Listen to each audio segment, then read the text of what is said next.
thank you for that.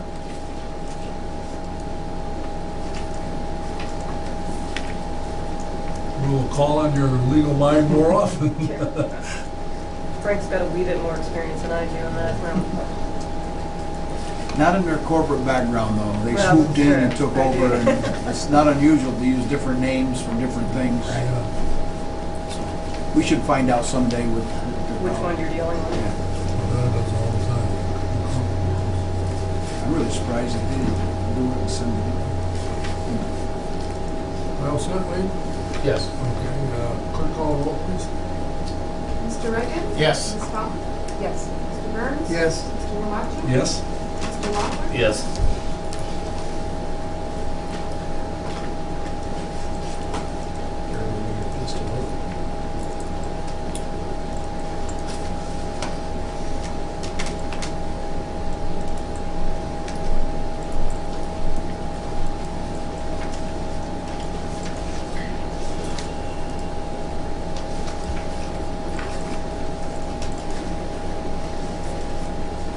Next one has matching words last night. Get to that right now.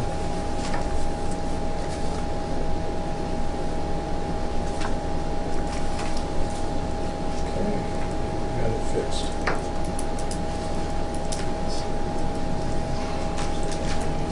So we had a situation come up under agenda item B2. This is a ratification of payment to National Grid / Niagara Mohawk.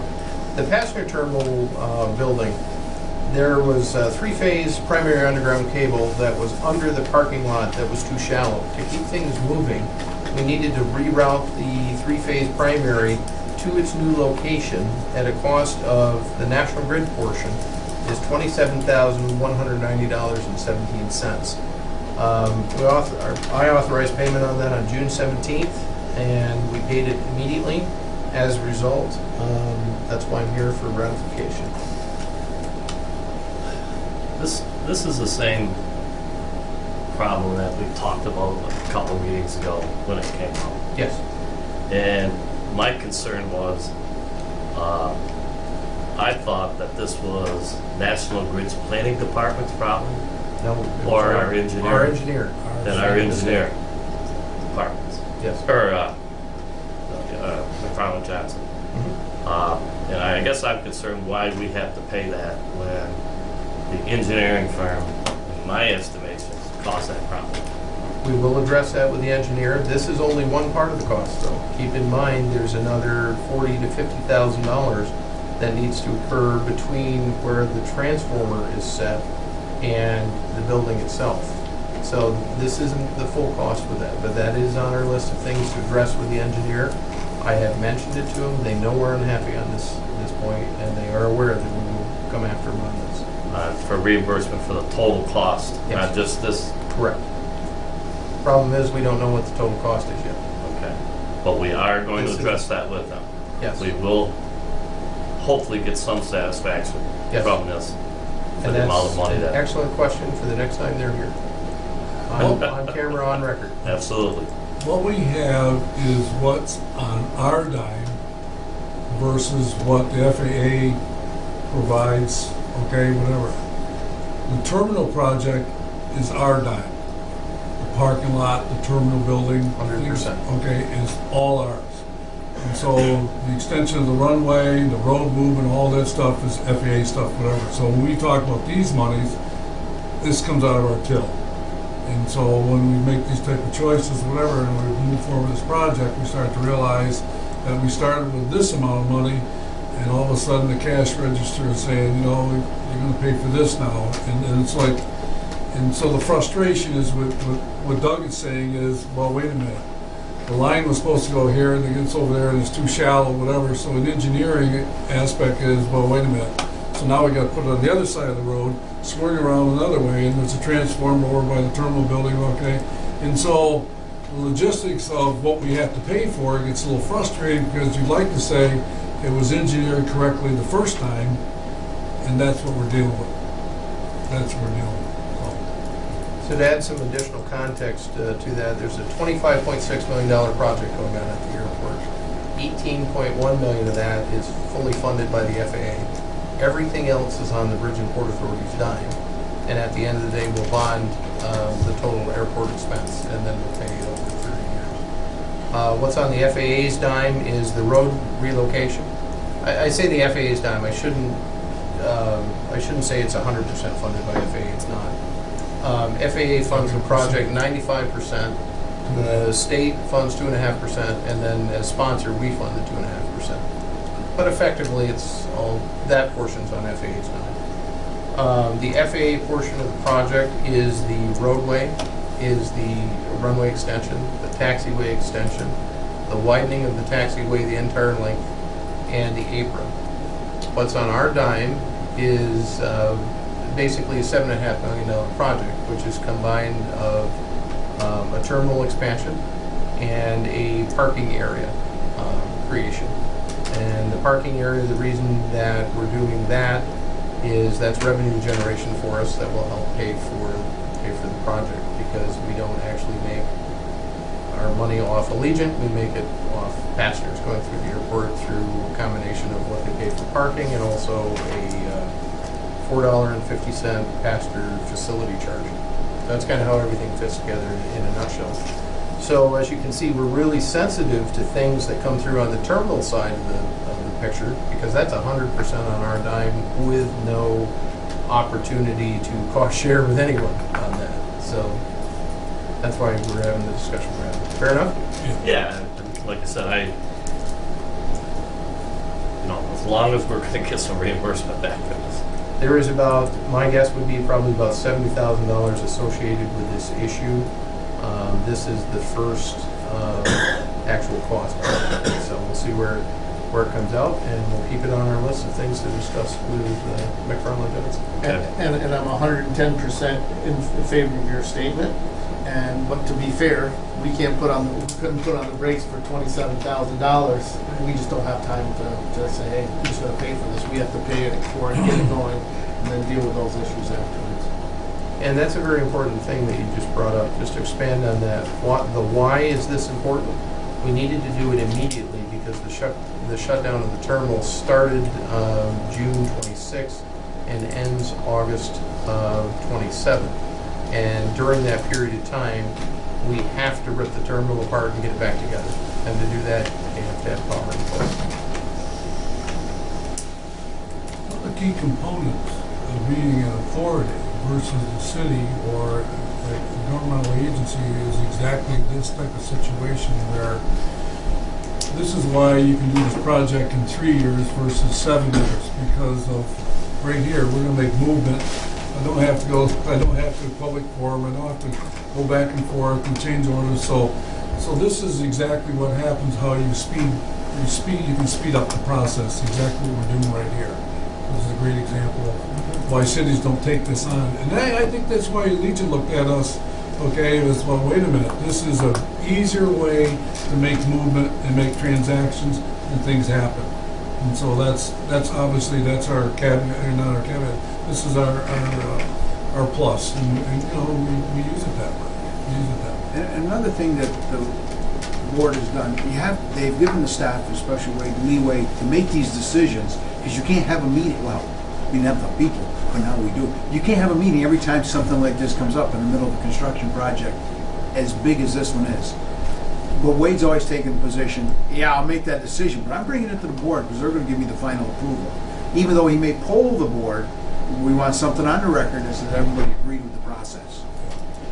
Just to keep everything, because we've always done everything in open session, except for, obviously we have executive sessions on certain matters, but anything is decided, it's always decided on camera with full knowledge of everybody that's sitting at the table. Well, I remember in one of the meetings, I said, we're at a point, and I say to the board, we're at a point of no return, okay? And it's all ahead full, or it's not. And so understand the dynamics and the cost that's involved in this. There's a lot of hidden things, and we're just traveling down a road that hasn't been traveled before. So we're learning a lot of lessons that are painful. They're painful, they really are. And it's like you said, Doug, it's pretty frustrating too. To think things should have been done this way, whatever, but if you've ever been involved in building projects, you realize that there's a lot of hidden costs that slide in along the way that people that can't predict, so. So this 27,000 is all work that National Grid did on their own? That they will be doing, yes, on their own. Yeah. That they're required to do per the tariff. So it's not something that we can It will take meet their on. own specs and everything? Yes. And we shouldn't have to worry about it or feel liable for it? Correct. And the other issue regarding what Doug brought up, you're aware of what he's talking about? I'm not aware of all of the design, I'm not involved in all of the details, but if it was part of the design to put it in the wrong location, obviously that's gotta be addressed. They're, obviously McFarland Johnson's been with us since the beginning of the airport project, and if they made a mistake, they'll have to own up to it. That's part of the cost of their doing business too. Yeah. Nobody's perfect when you do things. This has been a project, not from hell, but close, where we didn't know, there was always something else coming up that we hadn't, well, we need this, or we need that. I mean, you're gonna see on this agenda, 2 fuel trucks. We started last month's meeting, we were at 1 fuel truck, now we need 2. There was something about a ladder truck that we needed, I forgot what that was, or something. Oh, used fire truck, yeah. Another used fire, it's just because our fire truck, which is semi-new, didn't meet specs for this type of airport. It's, as they said, a learning process, because, this has never been undertaken, obviously. The airport's been around for a long time. This is the first time it's going to be expanded to be really used, and it'll be a North Country airport. And part of this is due to the time frame, because again, we're doing a 10-year process in just under 2. But what happened back in the design phase, again, everything was accelerated in the design phase. I'm not making an excuse for the engineer. But McFarland Johnson's core capabilities are on the air side of the project. They screwed up in a couple of issues. I mean, it's on record. They forgot studs in the terminal building. Well, there's $10,000 right there. Oops, there's a gas line running through that needs to be relocated. Well, there's $200,000. Oops, the parking lot, when you graded everything down under where the new parking lot was, the primary feed for the terminal was too shallow. That was found in the field by a contractor accidentally digging up a Verizon line, and right next to it, lo and behold, are the primary power feeds for the terminal. There are some things in there where, again, I'm not making any excuses for them, but things were fast-tracked, and when they were fast-tracked, some certain things were missed. This was one of those things. And we couldn't put a project like this on a 10-year cycle. It wouldn't work. It just would never have got off the ground. No. But I highly encourage you, next time we have McFarland Johnson in the room, they come up about every 2 months and do a general update. And hold them right to task. Hold them. Well, it'd be great to work with someone. Be- Because part of this terminal project is, this is just the beginning terminal. We're hoping that our future plans are to have an expanded terminal. And, it's, of course, again, that's all paid for by OBPA, unless the state kicks in. You bring up another good point. This terminal that we're talking about is too small on day one, and we know that. But we're making do with what we have to try and get everything started and the economic engine turning. Need a motion? So moved. Steve Gavin? Yes. Sorry. Okay. Further comments, questions? We'll call the roll, please. Ms. Dalton? Yes. Mr. Burns? Yes. Mr. Lamaccia? Yes? Mr. Loeffler? Yes. Mr. Reagan? He has the same yes I had before. A painful yes or a frustrated yes. Nobody likes to spend money on road. Okay, agenda item B3 is something I hope we'll never ever see again, and Frank can attest to this. There is a short version to this, and let me out with that one first, and then we'll go into detail if needed. Part of new Route 68, to transfer that to the state, we had to do a donation. To do the donation, there was a Type A donation and a Type B donation. We should have been Type A. The state routed us down the Type B route, which opened up a whole litany of other stuff. It's kind of like the private sector donating something to the state. We jumped through all the hoops successfully, and it took a tremendous amount of Frank's time, my time, everybody's time to get this done. One of You wanna the, comment on that? yeah, one of the biggest things was when I was sitting down with a guy from Niagara Mohawk, their field guy that lays out their stuff. We're looking at the map, and lo and behold, in the middle, I knew it was there. We had a list, LP, list pendants from 1963. It doesn't say that on the map. We apparently started a condemnation proceeding back. Judge Shea was involved, Todd Dupre, Chris Acker. Yeah. And what happened was they started 10.93 acres of where this road is built over, never was deeded to the authority.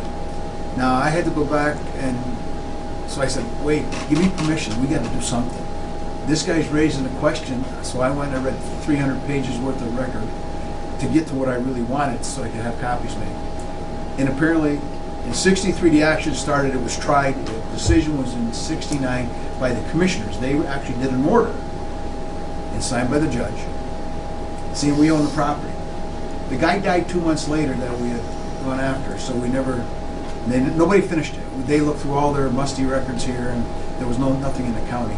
So I did a nunc-pro-tunc application to Judge Farley to get it, laid it all out, she granted us, and they used that, because the AG brought that up. Why is there LP, a list pendants, on the map? And we had to explain to her, no, we now have a deed for this property. Yeah, and that was only part of it. It was like, no, I won't go on record and say that one. It was one of the most complex, interesting transactions I've ever seen and hope to never see again. And what we did here is we had the board had granted me authority on October 7th, 2015 to get this transaction done with the state of New York. And again, similar to the utility easement, I made a commitment. I'll bring it back and do a ratification at the end. Everything is signed, sealed, delivered. State's happy with it. We just need to approve the transaction and ratify it. Because we had to buy a bond because they misclassified us from A Yes. to B instead of A. Even though the bond's worth absolutely nothing in the scheme of things, it's $100,000. It's almost, I mean, we're talking, I don't know how many millions, it's like a $3 million project, $100,000 bond, we couldn't get it without the bond. Very interesting transaction, to say the least. I'll make a motion. Lynn, Lynn, I want you on record. You are on record. Don't let Sam go too fast on it. Yeah, I have to like get my speed up here. That's awesome. Okay. Any further questions, comments? No. Clerk call the roll, please. Mr. Burns? Yes. Mr. Lamache? Yes. Mr. Rothman? Yes. Ms. Reagan? Yes. And Ms. Bowden? Yes. The next item up is agenda item B4. This is the ratification of purchases for fuel trucks. A couple board meetings ago, we made the decision to have the airport do the commercial aviation fueling. To do that, we needed to have equipment. We looked at the equipment. The first equipment was not acceptable to Allegiant. We had to go back and revisit. We went through several different iterations and came up with 2 new 5,000-gallon jet aircraft refuelers from Garside Aviation at a total cost of $424,370. The details are attached associated with that. To further, I guess, add insult to injury, on June 9th, we learned that the Allegiant fuel does not contain additives. It's equivalent to like a dry gas. So for us to fuel other aircraft, we needed to make a change to the truck of just under $8,000 per truck. This information was disclosed to the board. I've received electronic approval for that and am requesting ratification for these purchases with Garside Aviation refueling for the total cost of $439,350. And the trucks should be on the field around July 15th. I think it's fair to note that as you start this project, there's always something that stops you. And it's like each step along the way, this is no kidding, every step along the way there's a killer. you know, it's like something's gonna stop you. And without the fuel trucks, we stop. Without this, we stop. Without the lines in the terminal, and okay, everything that we do along the way stops the project. And so we've already committed ourselves in Legionnaire to October 5th. And so that timeline of here to July to October 5th is one of those things that we have to move forward. We have to move forward. We can't delay. We can't get caught. And so this is part of the process that we've learned along the way that, okay, we weren't expecting this, but here we are. Here we are with what needs to keep the project moving. The good news is you're not starting with old, unreliable equipment. You're buying stuff that's first class. It's, you know, it's going to work. It's going to be great. And so that's what you got. That's what you got. And that's where we're at. Continue to use your track adage, we're not at the starting blocks. We can see we're almost over the last couple hurdles at the finish line. So that's the positive. So there should be fewer and fewer of these things that should stop us going forward. I hope so. You and me both. Wishful thinking. A couple items of note on this. This does give us the ability to fuel additional aircraft outside of the Legion aircraft. At the end of the day, this is an asset that will be rolled into the bonding. And again, these trucks are highly valuable, so should even the worst occur, we've got a very valuable liquid asset here. I'll move it. I'll second. Any further questions, comments? Works for you, Patrick? Works for me. All right, that's all I want to hear. That's all I want to hear. Clerk, call the roll, please. Mr. Lamaccia? Yes. Mr. Lockwood? Yes. Mr. Reagan? Yes. Ms. Dalton? Yes. Mr. Burns? Yes. Agenda item B5 is approval of purchase of a fuel tank gauge. Let me explain why this is important, and then it will make sense. So we have a new tank that we purchased a couple board meetings ago, and that's going to be a fuel tank. Now we have two new trucks. So we have a 10,000 gallon tank, we have two 5,000 gallon trucks, and we need to keep as close to 20,000 gallons capacity on the field at any time for Allegiant and so on and so forth. There is a gauge that sits on a tank that you can set up every day at, I'll exaggerate, but every day at 2 o'clock. It's a radar gauge, takes a reading in the tank, sends an email and says, hey, I've got 6,000 gallons in here, I'm down to 1,000 gallons. Or it's automated reporting, so it doesn't call in sick, it doesn't forget to take its own measurement, it goes automatically to us, goes automatically to Allegiant. When we have a policy of keeping our trucks at 5,000 gallons and the tank will automatically read, we'll know how to do deliveries and all that other good stuff. Unfortunately, they don't give these gauges away.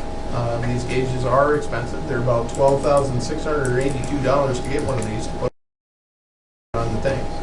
And based on conversation with Allegiant's need to know the inventory level in the tank, I authorized purchase of this system. I believe Allegiant is purchasing our fuel, right? So we get it at the rate. I mean, we're obviously. It's actually going to be World Fuels as their supplier. Right. And we will get our fuel to fuel the aircraft at their cost. Yeah. So that's why it's, that would give us that's an why it's not advantage. like we're just doing it personally. We went through their carrier to purchase our fuel, so we're getting it at a better rate. So they need to know, and we need to know, just because of the simple factor of their requirements. The long and short of it, if we get caught short, we're in big trouble. We're in big trouble. Just one quick question. If, say within a year, Pat, if another airline comes in and wants to use, our facility and stuff, are we going to be really put to the task or really put underneath the thumb fuel-wise for another aircraft? Are these tanks big enough? Are the trucks big enough? Are we going to be... The trucks are fine, the tank is not. The tank has to fit within the confines of the existing fuel farm. Again, everything is focused on October 5th. Mhm. And everything to go for October 5th. So we gotta have the tank in place, we gotta have the pump in place, we gotta have the trucks in place, we gotta have the fuel stand in place to be able to provide fueling operations. Now that being said, day 2 which is October 6th, we need to start looking at the future of the fuel farm, expanding its footprint, putting a proper sized tank in there for the class of airport that we become, and basically look at redoing our future. But what we're doing now is essentially one gigantic exercise of trying to use what we have to make it work to get online for October 5th. So that's kind of it's a kind of Okay. yes, kind of no answer, but All right. context is So what important. we're looking at a year down the road, if another airline comes in, wants to piggyback on top of Legion, whatever, we're gonna need another fuel tank, we're gonna need more capabilities to hold fuel. Yes, Okay. definitely. What does it take, about 2,300 gallons? Depends. I mean, it's, A flight, for obviously Lauderdale's different than, yeah. yeah. So roughly, one tank could probably take 2 flights, one fuel truck. And one I good think you thing would is, do is that, that the 2 fuel trucks are putting us in good, I mean, that side of it is, we're in good shape. Yep. Like what Wade said is, Yeah, 10, your 5, tank and capacity 5. is Yeah. Tank size. what you're looking at. Now with the schedule of them coming in and flying in and out, our fuel supply, would that be just like maybe a truck a week or a couple trucks a week or? They should be cycling the trucks, well, again, we're on camera, but they should be cycling the trucks every week. Okay, all right. We're not restricted to who we can sell that fuel to, are we? No. No. That's why we did what we did. Because in ideal world, we would have had an extra year to plan and probably about an extra $250,000 to put in a new tank. And what we would have done is enlarged the fuel farm, put in a larger tank, a new pump, and been able to serve the trucks right out of that. But the problem is with the environmental permitting process, you're confined to pretty much a one-to-one replacement. Otherwise, you have to trigger the permit. And there's nothing more complex in the state of New York than trying to put in a fuel tank. And to piggyback on what you're saying, I mean, that's why it's so crucial to have this gauge, because if, it's easy if we're just saying it's a Legion, but we have opportunities because of getting it at a discount price to the Legion and, selling it to other people that we might have some opportunities around that. So you don't know from one week to the next who might be using it besides Allegiant, so we need this gauge to make sure we're bang on.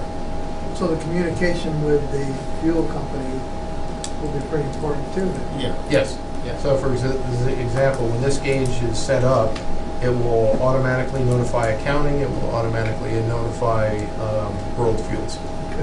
Good. And will Patrick's office It does. have that type of communication? Yep, we can set it up so we can do that. All right. Sam, would you realize, sitting there from before, none of these issues or problems were here. And so, like, take care of the bridge, take care of the port, the industrial park, and the airport was just kind of its own identity. Now, all of a sudden, you throw it in, and it's put a lot of pressure on our whole organization in this process to get us to where it's going to be. And so, that's the problem. That's the problem. Why didn't we recognize with the fuel tank system? Why didn't we recognize all these other issues? It's all new. It's all new. And it's like, surprise, you need this, and surprise, you need this. And that's what we're dealing with. I mean, it's not like we didn't think about these things, but as you move along, it's another thing that it's in the checklist and the checklist is much longer than we thought about. I guess that's what it is. So. Yeah, our biggest issue then was always losing money at the airport Always. and getting an FBO. That was it. I'll move it. I'll second it. Good call. Maybe we did that already. Did we? No. No, okay. Sometimes we get small through these. Mr. Loeffler? Yes. Mr. Reagan? Yes. Ms. Augustine? Yes. Mr. Burns? Yes. Mr. Lamont? Yes. Thank you. Next item is Agenda B6. This is a transfer and storage agreement with David Buckle for a hangar space at Ogdensburg Airport at the rates, terms, and conditions you see before you. This fills us up again. I'll move. I'll second. Further question, comments? John, do you think in the future that, that one of the things that we ought to recommend from McFarland Johnson, whoever the next engineer is, that we need more hangar space in the future? Or has it just been, I think we're lucky to have all 10 filled. We have one moving out, this fellow moving in. There are a couple others that could potentially be rented, so there's probably need, given what's going on with the expansion and Cape Air and kind of raising the profile of the whole facility. I'd say, yeah, probably another 10 okay. or some sort of, it doesn't necessarily have to be like that, but there's a lot of different designs for hangars. So. And we may need a larger one as well. We do have a larger hangar in our capital plan as well. I mean, I would have to think that that's gotta be on our plan of after, like we're talking after October 5th type of thing when we're moving forward. Just because exactly what you're saying, because of the profile being raised, even people that think, hey, it's a bigger airport, even within St. Lawrence County. I'm sure people didn't know, I'm sure the avid, pilot said, hey, we know there's hangar space, but the people that are thinking about it said, hey, we've got it, that's another option to us. Yeah, they'll have a lot more Canadians coming down and being made aware of the facility and maybe pilots within that group of 30 or 40,000 people. I know we were talking with a business lead the other day that's looking at building 11, and he happens to be a pilot and he's interested in the hangar, so it's... Right.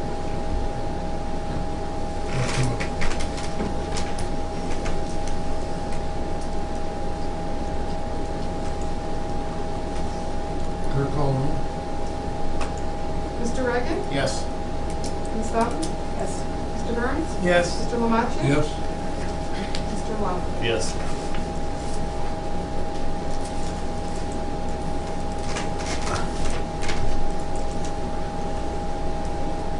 Oh, the airport's done.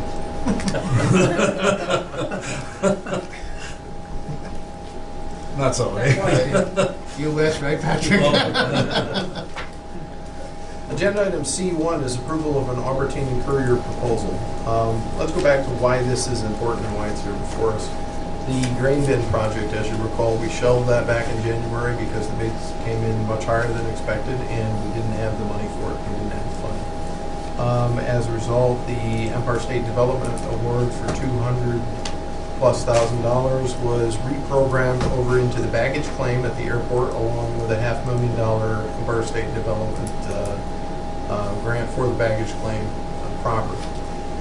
Since that period of time, we've received a couple of notifications. One is from the New York State DOT for $1 million on the Racket River Bridge for replacement, or for repair, I should say, rehabilitation.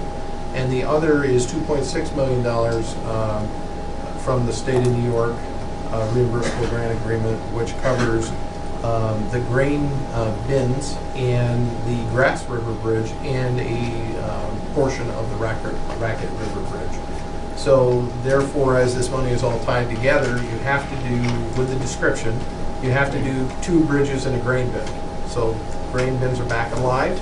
What do we need to do with the grain bins? We need to put it out to bid. We need to have rebidding and procurement assistance from Albertine and Courier, who was the engineer on the original project. We need to pick up where we left off with the city and the Department of State Coastal Consistency resubmission. And we will need assistance on the construction administration portion. So therefore, I reached out to Albertine and Courier last month and requested a price update. We have a price of $23,750. I recommend approval of this proposal with a cost not to exceed that amount. The construction administration, once we start building that grain bin, then we won't get another bill or whatever to say, well, we've got an administrator that's going to oversee this, like Equip the Works. This is all included in that construction administration? I believe that it is. I would like to follow up afterwards, though, and just confirm that. Okay. But that's All my right. understanding of what the construction administration is. Okay.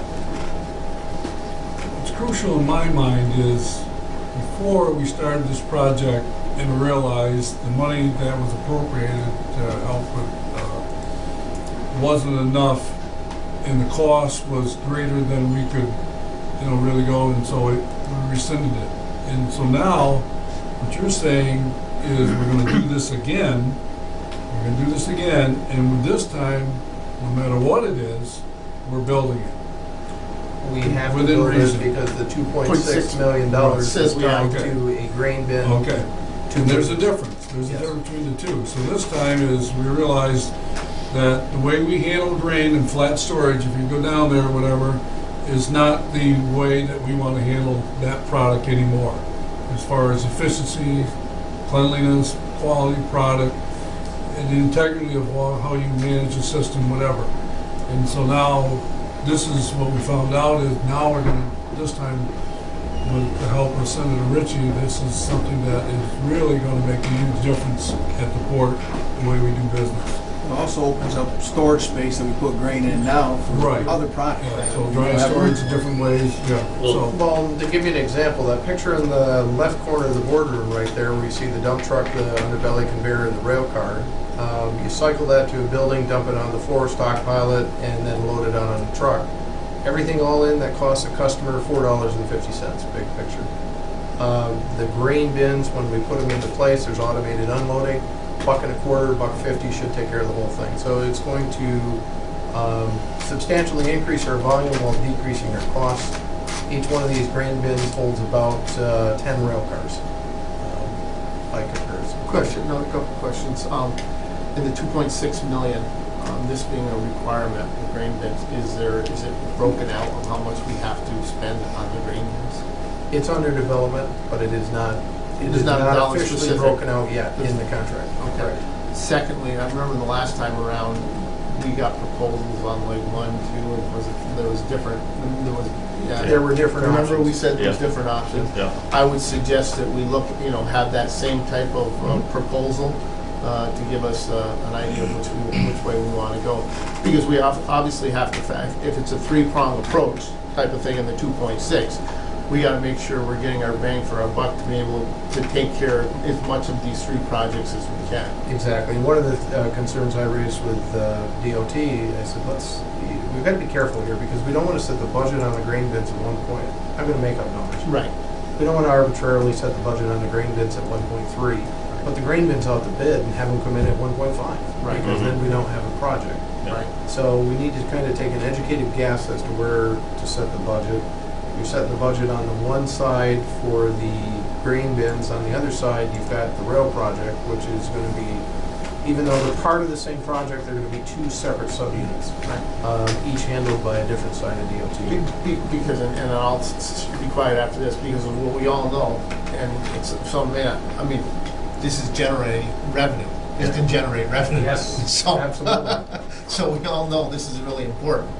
So it's as long as we're not, like as you're saying, as long as we're not tied to a specific dollar amount, okay, that's all I wanted to know. Now, to further your point, eventually we will be tied to a dollar amount, but we want to get it on the project, No, I understand. on the street first, Yep, along with the updated MWBE and the service disabled requirements. exactly.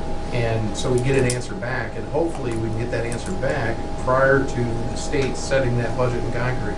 Right. No, I- Well, You part- know, go ahead. Go ahead. Well, I was gonna say, we've already did this once, and so we should have a guiding path to have a pretty good idea of the way we was engineered and put together the project, what the bids were, and what you got, okay? Are we gonna follow that same format? Well, it's actually, this has been out to bid twice before. Right. As far as additional engineering, we've got all the options, we've got the bells and whistles broken out. We've got the ability to accept a bell but not a whistle in the procurement side of things. On that side, I think we're very good. The problem is, I think, is going to be the time of year, because if we're looking to do this, some of these things have 16-month lead times associated with the bins. And yet we'll be looking to do foundations hopefully by the end of December, and then have the bins online in the spring. Because key target date, you want to have these structures up and running no later than September, October, because you want them available for the fall harvest. So we've kind of got that window we're working I around. think we're a year off. My best guess would be yes, because there's no way to get it in place for this fall. Will the dredging project and port dock, will that affect anything here? No. Complicate things? No, Okay, two so separate that'll- areas. This is the triangular area. Yeah, I know what it is, but I'm just saying is the movement of all the materials and stuff, okay. There won't be any major impacts there. But that being said, and as you're saying, we've had this thing gone out to bid twice, so we want to make sure we approve this and get this thing going, expedite as much as we can. The last thing we want to do is miss a season because we haven't got the bids and we haven't, this should be, Right. and then we can get the number to the state and all that stuff. This should be in my opinion, this is a priority because we got to generate revenue. That's why it's here before us today. What was the issue on the prior bids? Was it the grain bin part or the railroad part? The issue on the prior project revolved around who we are, frankly. It revolved around if a farmer wants to put these up, it might cost $800,000. Being a state authority, public entity, New York State code, building code, industrial code, prevailing wage rate, added foundation because of where it's located, it blew the cost right out of sight. Couple that with it's a unique project. There aren't a lot of contractors that deal in this, and that really drove up the cost. And plus the money that we were allocated, that we Wasn't had enough. set Wasn't aside enough. for that. We just couldn't, we had so many other things going, right? It just wasn't a priority. And I think if memory serves, we're almost $1 million short, I think. A million short. Yeah. Yeah. Yeah, that would do it. What's $1 million between Fred and Sam? And we'll have all the different options going out to bid like we did before. The Same iron, as before, the yes. iron coming up possibly into the Coming into storage the building. building and stuff. Okay. Yep, all those options exist. Okay. Now I'm trying to think procedurally, should this all start over again? It has to start over on the You know, next. doing as far as hiring an engineer? No. We can Because- pick it up where we left off. You can pick it up right where we left off with the same engineer. Okay. You couldn't switch out the engineer because engineer A won't certify engineer B's design Okay. and drawings. But that's, okay. So we're kind of locked into this path. Okay, that's good. Quick other side note, to try and expedite things, as this is a New York State DOT project, now it'll shift a little bit. I've asked DOT to pursue a waiver request for us because when this went out to bid, it went out to bid with 25% MWBE, new policies at 30. In addition, there's also the service disabled veterans, which is now 6%. DOT is working on that, and once they give us an answer on that, that could help accelerate this as well. I'll move it. Second. Further questions, comments? Call the roll, please. Ms. Dalton? Yes. Mr. Burns? Yes. Mr. Lamacha? Yes? Mr. Laughlin? Yes. Mr. Reagan? Yes.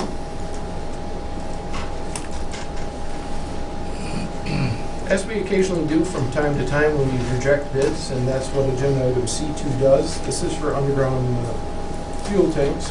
The authority received an open bids on June 3rd for the port maintenance building fuel tanks. 5 bids were received in the range of $72,000 up to $124,000 round numbers, and all were over the authority's budget for this. Based on this, we recommend that all bids be rejected and we pursue an alternate method, which is the next resolution. What would be the alternate methods? State contract. Okay. Oh, go ahead, Sam. I'll move that. I'll second. Any further questions, comments? Clerk, call the roll, please. Mr. Burns? Yes. Mr. Lamacha? Yes. Mr. Laughlin? Yes. Mr. Reagan? Yes. Ms. Dalton? Yes. As the bids were too high, we went to a state contract with Environmental and Fueling Systems is the company's name, who has these on state contract. Based on the state contract, they submitted a proposal to supply and install a 1,000-gallon diesel fuel tank at the court maintenance building for a cost not to exceed $49,161.50, and recommend approval of this purchase. I'll make that motion. A second.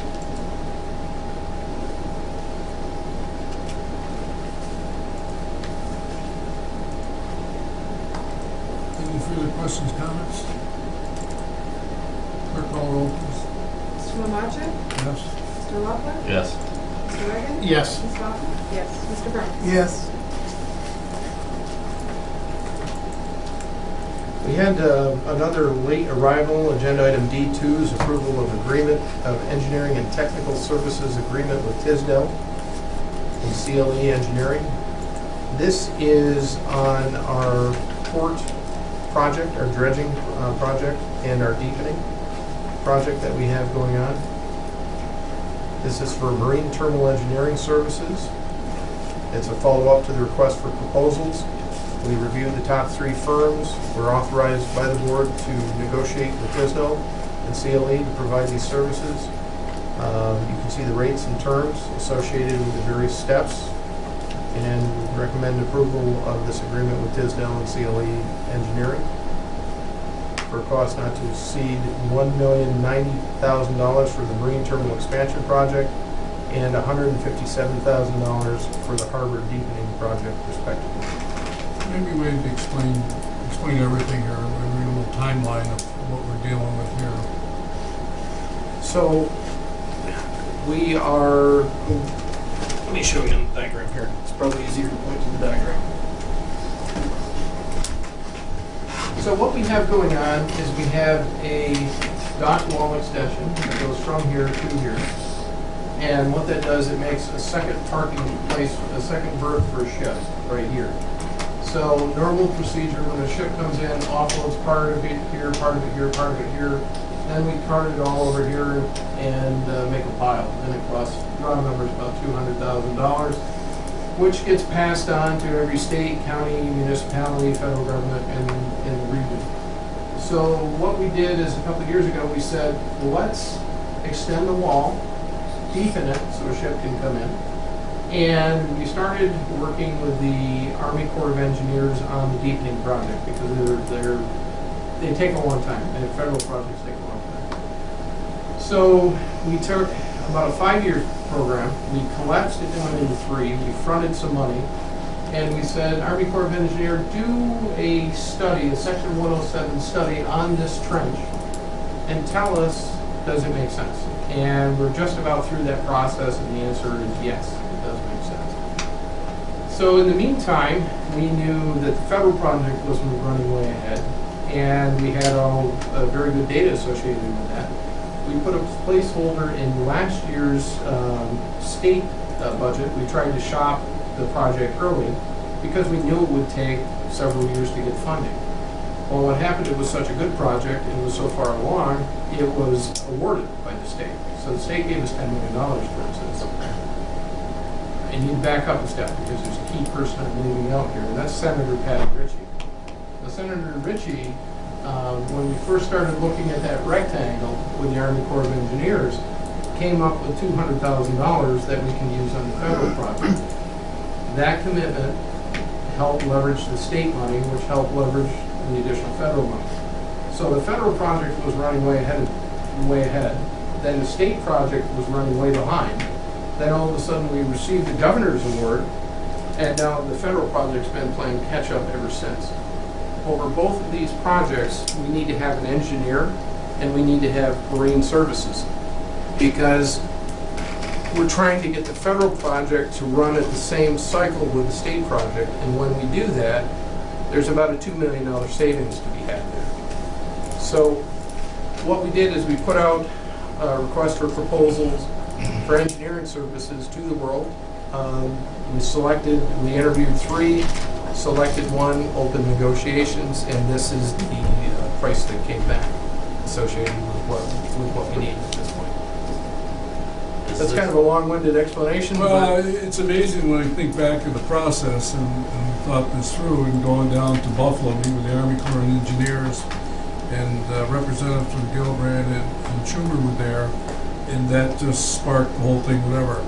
What was really critical to their thinking was, obviously never saw the port, was the picture right there behind you, Sam, and Lynn, was the two ships.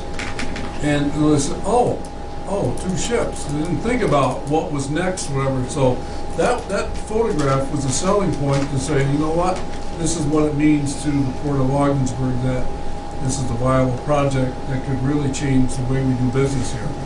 And so that's how we got this far. I mean, we got to this point. When we started on it, Wade says, well, how, like we're going to dredge this and we're going to build the wall. And so you want to dredge before you build the wall. And so to do the timing, this to all come together at the same time to make it, really a long-term project for many, many years to use this, is where we're at. So we think of the airport, what's going on, probably dynamically for resources and revenue. This is actually really bigger in its own way because of the shipping costs and monies that you can create revenue with is greater than what the airport can. And it's like, so what benefits the area? The airport. What benefits us is really the port. And so trying to balance the airport with its resources and revenue to make that work is critical, that it pays for its own way. And here it is, the port, it's going to create a whole different dynamic of what it is. So Wade and Steve and a lot of people here involved in the thinking of this project, is tremendous. So We've that's- got a briefing document together on that. I'll send that to you as well. But that picture is worth $18.2 million. $10 million for the dock wall. 3.2 is on the federal government. The rest is on Bridge and Port Authority. So there's a lot to be said that the state of New York and the federal government and our representatives in both areas believe in us. That the things that we do are viable projects that have economic growth to it, and so you're part of that engine. When you sit here in these board meetings, whatever, you're part of that decision-making process that we want to keep this momentum going. And so we're at you probably sit here and go, this is radical change for a lot of things, what's happened here. And so the foundation of what other board members have done before have pushed us to this point of where we're at. So that's where we're at. And I think just another plus to us too is that, CLE and Tisdale partnered together to do this, and CLE has done major projects on this scope. So they were really, really impressive. And it's always nice when you have the opportunity to do a local engineering firm too that's done some previous work with us on different projects. And so. I'll move that. I'll second. Any further comments, questions? Clerk, call the roll, please. Mr. Laughlin? Yes. Mr. Reagan? Yes. Ms. Coffey? Yes. Mr. Burns? Yes. Mr. Mamarchin? Yes. And the last item I have for regular business is extension of suspension of the prompt payment policy. You'll recall that due to lack of revenue and also our project demands, back on April 8th, we suspended I shouldn't say we, the board suspended, and staff's recommendation, a 90-day suspension of the authority's prompt payment policy. 90-day period's expired. We're continuing to experience a severe cash crunch, and as a result of decreased bridge traffic due to the exchange rate, decreased business in the industrial park, and coupled with the seasonality, frankly, we're in tough shape in that regard. So I'll give an example to quantify that. We have about $400,000 worth of bills currently, and about $10,000 to $15,000 in the bank. Some of our invoices go all the way back to March at this point. So we are in tough shape, without a doubt. And as I set this up originally for a 90-day period, I wanted to come back to the board and ask for your approval for a continued extension for another 90-day period.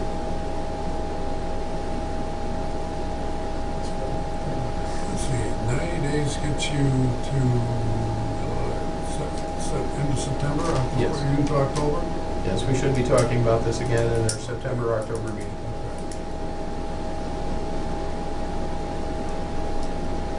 Well, it's difficult that you're trying to build the vending machine, the vending machine hasn't, you know, we haven't got to use it yet. And so that's obviously our turmoil here that we're into is, you know, the money that we're using up, okay, obviously you got all the surprises that you heard today is exactly those type of things, whatever.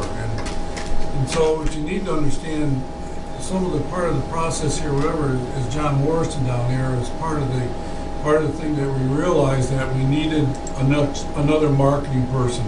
So the expense side is this, what's the revenue side doing, whatever. So we're trying to catch up with the revenue side, and that's where the two Johns are kind of caught in that category that, you know, how do we get this back together? And we're working hard at it, and so hopefully is, you know, we'll get there at a certain point in time. But with this policy here, whatever, our cash flow is what it is.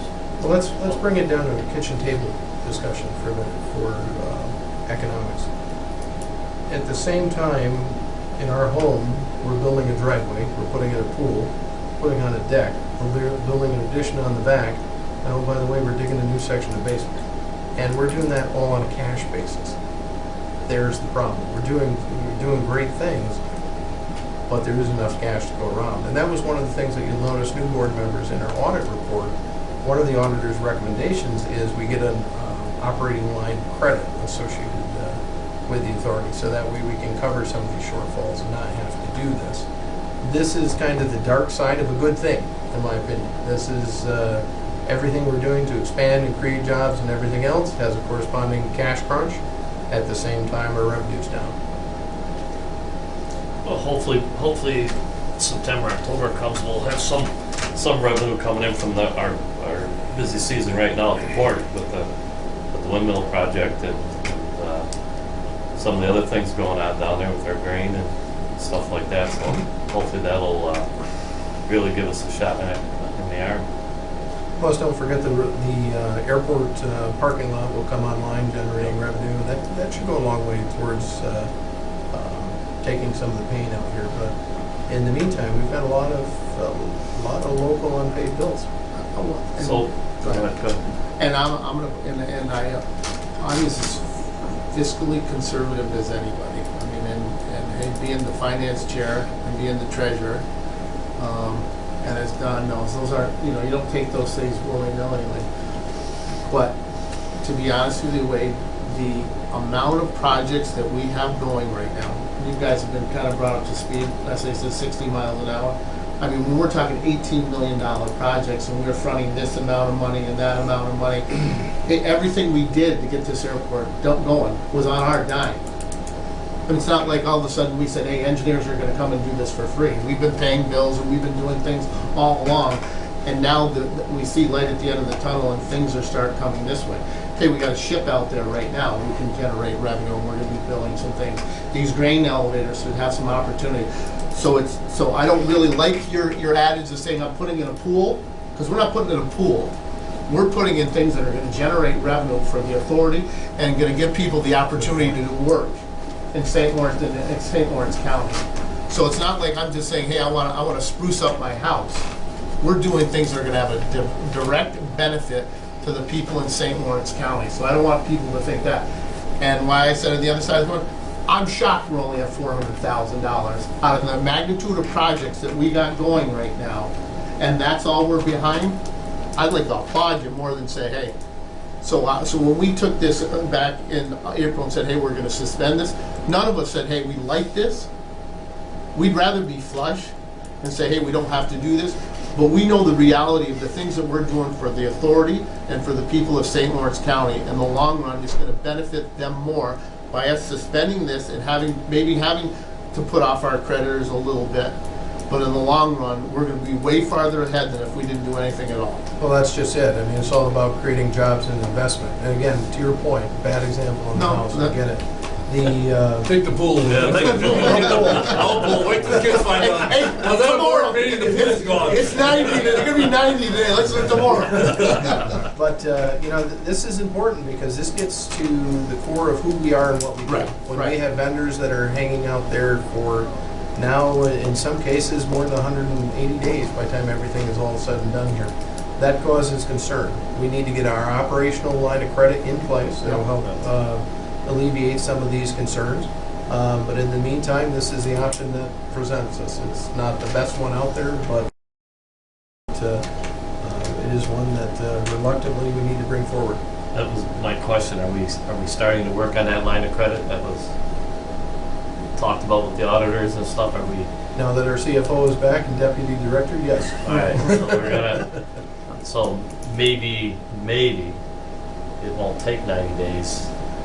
I put this in the I would anticipate it will take the full 90 days to get everything. to in get our place. line of credit. And, Yes, okay. because All right. our additional discussions with Key on an operating line of credit have not gone anywhere. So that means we'll need to go out to the street and see where Okay. things go. All right. You know, one of the things that, for thought here is, Plattsburgh, when the Air Base left, they're stuck with, 12,000 foot runway, how long that thing is, whatever it is going to be, and they said, okay, and the shop, everything just went belly up, and everybody got lost.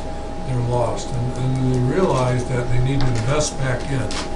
And they invested $9 million right into the airport and for industrial park and those type of things, whatever. And the airline was that cohesive part that made things change. And so the dynamics all of a sudden changed. And so our model is basically almost the same thing. Is the dynamics of investing into the airport, investing in those type of things, whatever, creates change. And the change here was we don't know what it is yet. We really don't know what it is yet. I look on, the flights that's going on and what the prices are. And obviously, you're early in, you get the cheaper tickets, whatever, but they're selling tickets and, they're things, whatever. With Patrick on board, his dynamic is going to be another aspect of what we do next. His expertise and what we're going to do next, and his guidance is a major part of what we're going to do here. And so that's what we got. I feel bad for Fred, because he worries about how he's going to do this and move this and change this, and how you pay your bills. It's troublesome. And I sit here on my watch and go, I don't like this. I really don't like this. And it's like I'm troubled with it. How do we get ourselves in this situation? But that's not what bothers me. Is if you paid too much for something, right? It's not the problem. The problem is do you get the return for what you paid for? And so that's the key part here. What we going to get for what we paid for? And so with Fred, and all the things that that he's got to be troubled with, this is what we got. This is what we got. And I know he's wiggles this and wiggles that, and that's where we're at. So I'll move that. I'll second it. Clerk call the roll. Any other comments? I'm sorry. Anybody? My only question is, are any of the outstanding unpaid bills, is it going to impact the construction or the work going on at the airport? Are you going to have contractors who are going to say, okay, we haven't been paid in 5 months, so I'm Not on the lines of credit. The FAA project's backed by the lines of credit. Okay, so you do that. Some of the other stuff that we have, minor stuff, maybe, where it can impact things is like, I'll give you an example. If Steve Lawrence, our Director of Operations, is at the port and we need $10,000 worth of ladders from Ashley's. Well, that's going to be a problem if we have a 120-day outstanding invoice with Ashley's. That's where it's going to bite us. We are looking at things we're balancing things based on most critical need and also to keep the wheels rolling at this point. So this is all operational where all that is capital's covered. Gotcha. And through this, we reevaluate the companies and stuff that we owe money to. As you said, we have some dating back as far as March. Are we? You can drive yourself insane trying to do that, and I have done that many times. While Fred was out, there's only so many ways $40,000 can be split amongst $400,000 worth of. So we're triaging, prioritizing, and keeping the wheels moving. Okay. It's going to get more challenging before it gets less. that's why I and a number of us keep saying, I mean, anything that we can do to generate revenue. And that's a priority number one. So that's why we gotta fast track these drains. We can't miss a season. I mean, that's why we're talking about, our contracts in Canada and all the things we're doing with the airport, because we don't want to be prolonging this 90-day extensions. It's exciting stuff you think about. I mean, everything you do here is not like, you just sit here and have rubber stamps or whatever. There's thoughts and processes that it's, that we started with that, have to continue, and it's problematic. Yeah, where else can you come and work on about $2.5 million worth of issues in a little over 2 hours? Well, you know what, Wade? I mean, for all of us here, we realize how important this is. It really is important for everybody. And we want to make a monumental change, and this is what we're faced with. When it's all said and done, everybody say, oh, look how easy that was. True, isn't it? Isn't it true? It'll be all easy when it's all said and done. Mr. Chairman, I'll shut up after I say one thing. We also got to remember there would be a huge cost to the St. Lawrence County and the North Country if we didn't do anything and just sat here for the last 5 years. A huge cost. So there's the old adage, risk reward. Obviously, we want to pay our bills and be financially conservative and make sure we're doing everything to benefit the community. But there would have been a huge cost to the St. Lawrence County and the community if we didn't do anything for the last 5 years. Well, there was a little vision that had to play in this. It wouldn't have happened. But anyways, do we call the roll yet? We did not. Okay, all right. Thank you. Mr. Reagan? Yes. Ms. Bowden? Yes. Mr. Burns? Yes. Mr. Lamont? Yes. Mr. Waffler? Yes.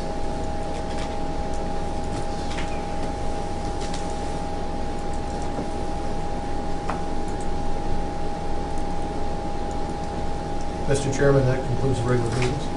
I would like to extend the offer to Mr. Hooper and also our new board members, if you're available, if you'd like, and our existing current board members, if you'd like to go down and take a tour of the port, you're more than welcome to do that. We'll escort you down there. Or we can go out on the field and take a look at the airport project, or both, whatever you have time or don't have time for.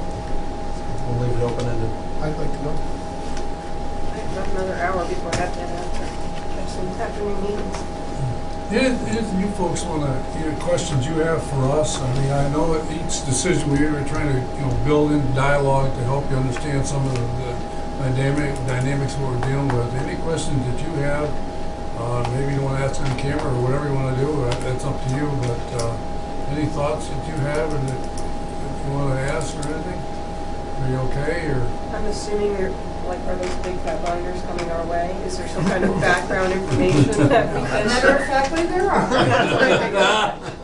No, I think they may be your policy money. I was going to say, I'm assuming there's a lot of policy and procedure that I don't have the background on. So. one of the things I'll ask, Sam has already been in contact with me about the committees that we have, and actually we're going to probably add some committees that I think are important that we haven't really covered in the compliance type of things, and we'll say land acquisition type of policies, all type of things that we haven't really covered, whatever.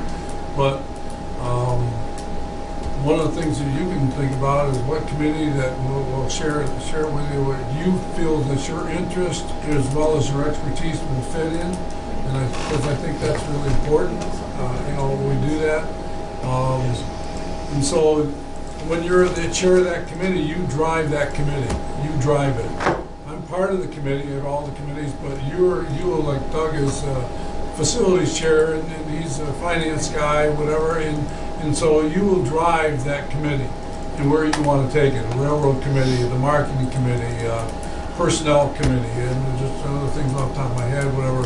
If you chair it, you drive it, and so I'll work with you on it, whatever, to help you put the foot on the gas pedal, but you'll steer it, and with guidance, we'll all work together, and there will be reports here you come back. It's because being a board member here is action.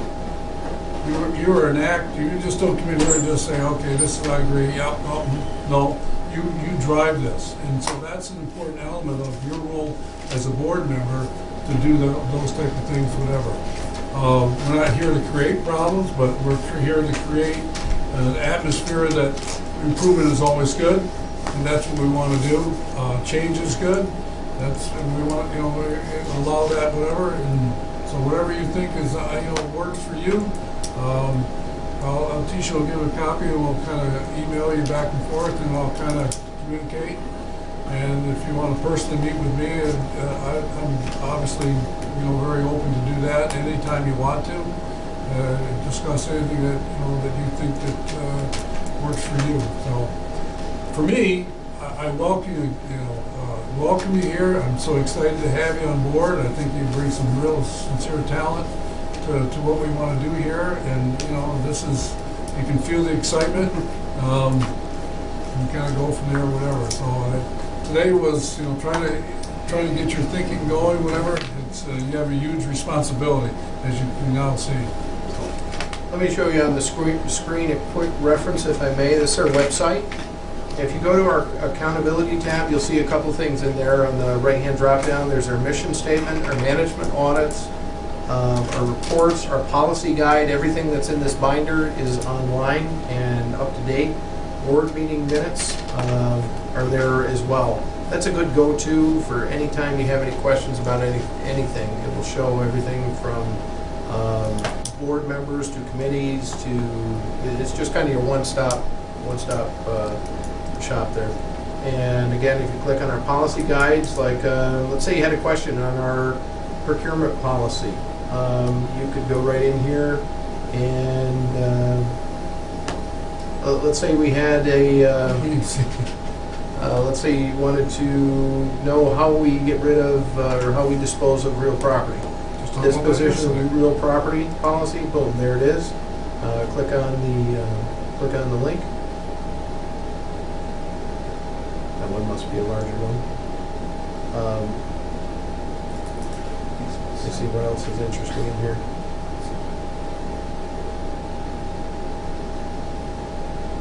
There'll be a test on this on October And of 10th. course, I give it an now- extra week.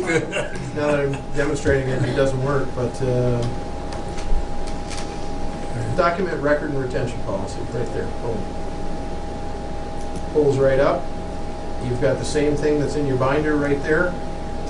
If you want, you can right-click on it and save it as a PDF right to your local computer, and that way you've got it.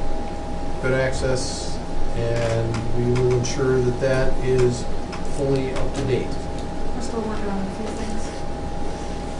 Mr. Chairman, I was reminded there is a need for a border station meeting and the Ogdensburg Bridge Authority meeting as well. Thank you. We need a motion to adjourn from this one first. I'll move it. I'll second it. All in favor? Aye.